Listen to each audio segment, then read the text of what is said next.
What is up, ladies and gentle nerds? It's your boy Graham, also known as HamHawks42 on the internet, and today we are going to be looking at yet another random magic card. So I've not seen it before. This is unedited and unscripted.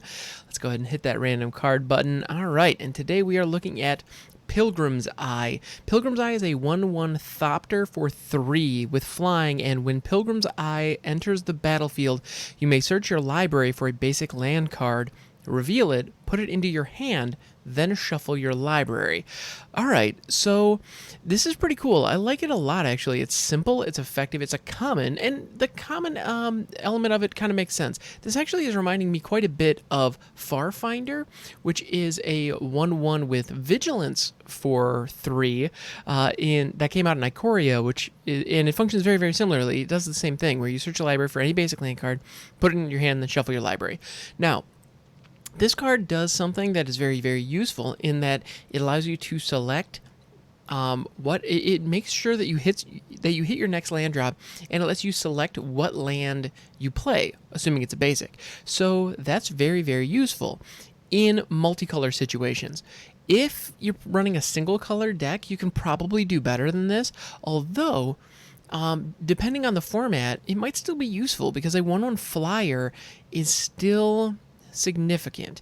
Now, if you're in a constructed format, so if you're playing standard or modern, this thing is just way too expensive for what you get, and there are just better values. But in limited, being able to get a 1/1 flyer on board consistently is great. Not worrying about what colors it costs to cast this is also great, and the fact that it has, so its mana cost is colorless, and then it gets you access to whatever color you need next. In limited, this is a really solid pickup. Like, it's not pack one, pick one, but if you're looking at like pick 5, pick 6, and it's available, you're probably going to grab it because it's really solid. And to be honest, actually, if it's available at like 2 or 3, if it's in an otherwise pretty meh pack, it's probably worth grabbing. This card is rock solid and limited, and I can see value in a couple of different situations.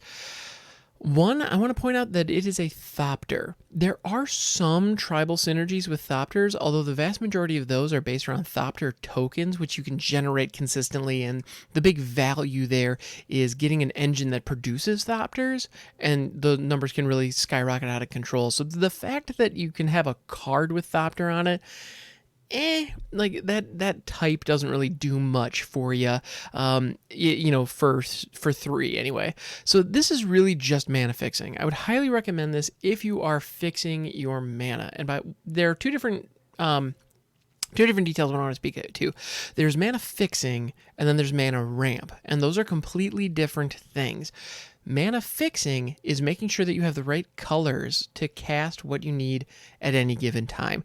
Mana fixing is good, and that is what Pilgrim's Eye gives you. Mana ramp, however, is giving yourself access to additional mana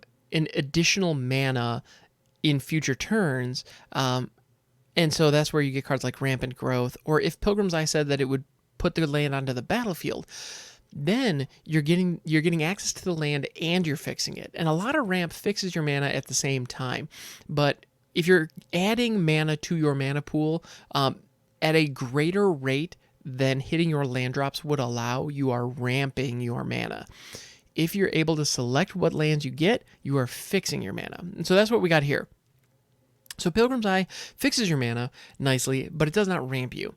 Now, if this was this exact same card, you could even take flying off of it, and if it just said put the basic land card and put it onto the battlefield, this card would be fantastic. If you look at Solemn Simulacrum, that is a colorless card that gives you exactly that. It gives you a rampant growth effect when it first comes onto the battlefield, and it is a 2/2 for 4, and that card is a consistent mythic that is loved by the community and has a place in a lot of different decks, because that effect is very, very powerful because it fixes your mana and ramps your mana.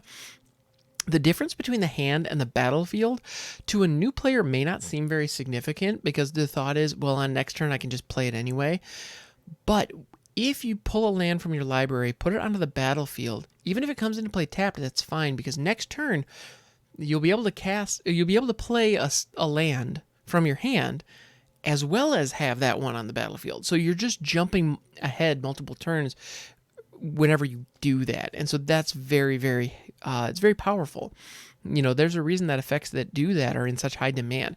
There's the reason that cards like Cultivate or Kodama's Reach or Rampant Growth, despite being reprinted to death, are still fairly well sought after cards. Like, they're pretty significant, or there are a number of printings of Rampant Growth out there at common. It's everywhere, but I think it's still going for like a quarter, which is something that you see on commons that really make a splash and people want to have in their decks. It's not 5 cents. Sure, a quarter is still not that big of a deal. It's, as far as MTG finance is concerned, Rampant Growth's not on their radar, but at the same time, that is an indicator that the demand for this card is very, very high because of how playable it is. Now, Pilgrim's Eye, it's solid. The other synergy that Pilgrim's Eye has, it's solid, but it's not quite Solemn Simulacrum, is really what I'm trying to get at. Like, Pilgrim's Eye gets you part of Solemn Simulacrum, but it's nowhere near as good. Even if you're only looking at Solemn Simulacrum's ETB. Which is funny because Pilgrim's Eye gives you flying and it costs 1 less. So you actually get some stuff with Pilgrim's Eye that you don't get with Solemn, but Solemn is just amazing. Plus, who doesn't love a sad robot? I just kind of want to give him a hug. It's going to be okay, buddy. Anyway, but we're not talking about sad robot here. We're talking about Pilgrim's Eye. So, I don't know what else there is to say as far as the card goes. It's also, it also is an artifact. So it's an artifact creature. It is a flyer. So those are synergies that you can leverage. You can do fun stuff with. Also, actually, where this could be, when you're building your commander decks, it's a good idea to really look at what, I talk about your ramp package, and to take that to the next level, it's important to look at your support cards and see what they do. So if you're in a multicolor situation where, say, you're running equipment, then all of a sudden Pilgrim's Eye could be something that's really valuable because you get that enter the battlefield trigger, you get a chance to go grab a land. If you're in multiple colors, being able to fix, so you can hit whatever land drops you need.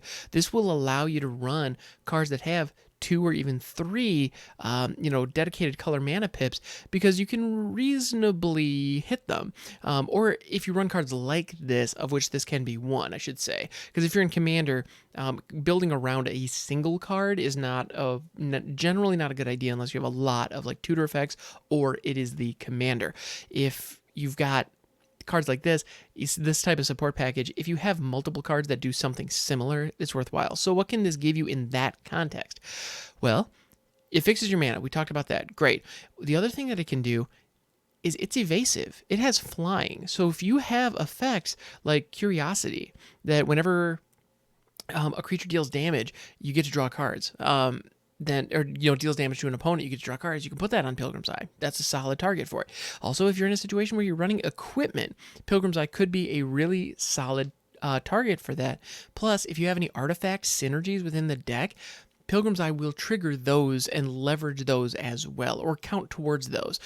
So, for example, if you put a cranial plating on a Pilgrim's Eye, even if they're the only 2 enchantments that you have on the board, only 2 artifacts that you have on the board, you have a 3/0 Pilgrim's Eye. If you have other artifacts, holy cow, that gets really big, really, really fast. And it has flying, so you can dome your opponents directly in the face a lot of times. So there's some cool stuff you can do with this. I would highly recommend slapping some swords to Pilgrim's Eye, because you can do some fun stuff with that. But even then, I would have Pilgrim's Eye as a redundant plan B in those decks. It wouldn't be my only one. In any situation in which you would consider running Farfinder, consider running Pilgrim's Eye. In any situation where you might run Ornithopter, take a look at Pilgrim's Eye. Ornithopter being a 0/2 for 0. And the reason that I call that out specifically is because if you have Ornithopter in your deck, then having a flying artifact creature on board is worth a card slot. And so it has to be worth a card slot for a reason. So there's one deck that I'm running Ornithopter in, and that is my Yuriko the Tiger Shadow deck, because Ornithopter works very well with ninjas, because it has because it costs 0, and a ninja bounces its original creature back up to your hand.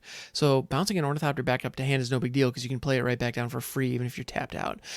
So that's very, very easy, and it's evasive. It has flying. So it's possibly the most threatening Ornithopter in the world is one that has ninja support. And so as a result, I'm running it in that deck. Now, would I want Pilgrim's Eye in that deck? Maybe, because it is 2 colors, and I have a couple of cards that are very specific as to which colors you need in order to ninja them out. So maybe Pilgrim's Eye would make sense in that deck because it can help me fix my mana, and it is an evasive creature that I can turn into a ninja very easily. Now, on turn 3, there are a lot of other things I want to be doing in that deck, and one of the things that Ornithopter gives me is the ability to recast it very, very quickly. Pilgrim's Eye doesn't have that because it costs 3. So that's a strike against it in that context. Now, there are other contexts where this would be fantastic. Like, for example, I have a 5-color mutate deck that I find fun. Like, I enjoy it. It's kind of silly. I put Giganta as the commander just because it can help, fix and ramp my mana potentially. So in that deck, all of a sudden Pilgrim's Eye might be worth a little bit more.